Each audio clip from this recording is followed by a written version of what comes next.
everyone, and welcome to this episode of the Self Improvement Project.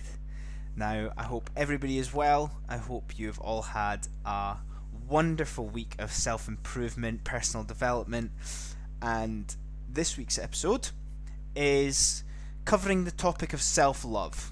I've called this episode the attraction of self love, and I want you to think about your perception of it so far. Do you give yourself enough self love? Do you find that phrase and term a little bit hippie or a little bit soppy, perhaps? Or have you never even considered what it is and how it can impact on you? Now, we spend most of our early life figuring out the world and figuring out ourselves. How to be normal, how to fit in, what do I enjoy doing, what should I choose to do with and for the rest of my life, etc., etc. And during that entire time where we're asking ourselves these big questions and figuring all these big things out, all we are really looking for is acceptance. Acceptance from society, our education, our employers, our friends and families, and ourselves.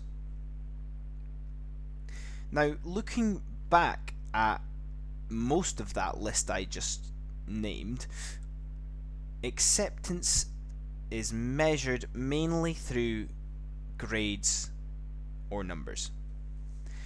I'm an A+ student, or I have hundreds of friends, or millions of pounds.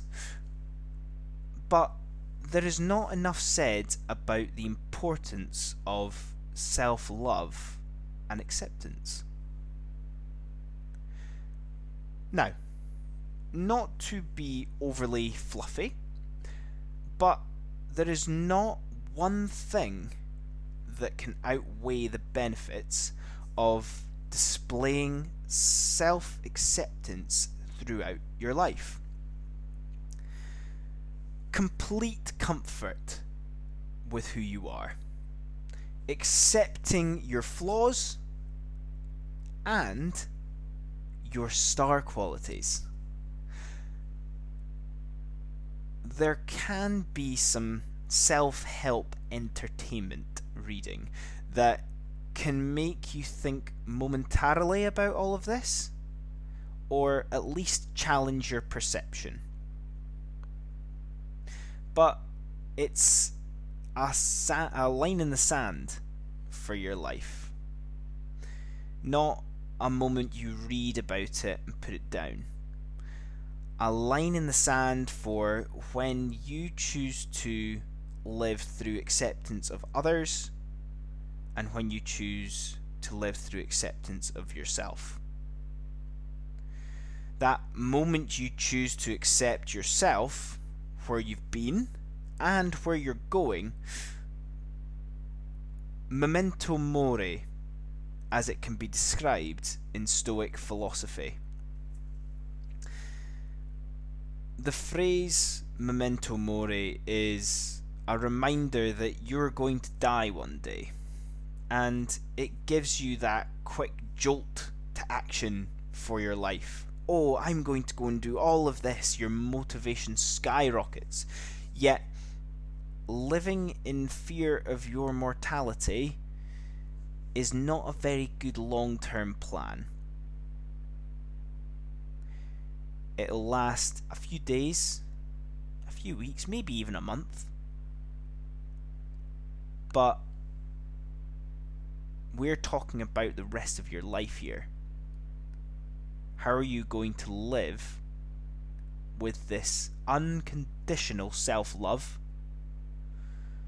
unconditional self-acceptance that makes you attractive to everyone else in the world.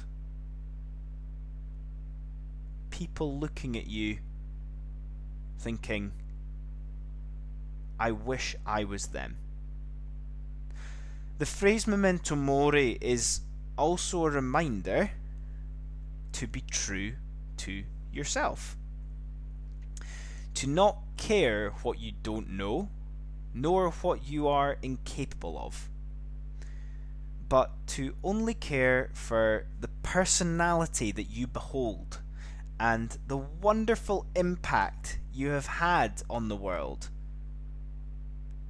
The wonderful impact you are currently having, and you can have on all these lives that you are touching.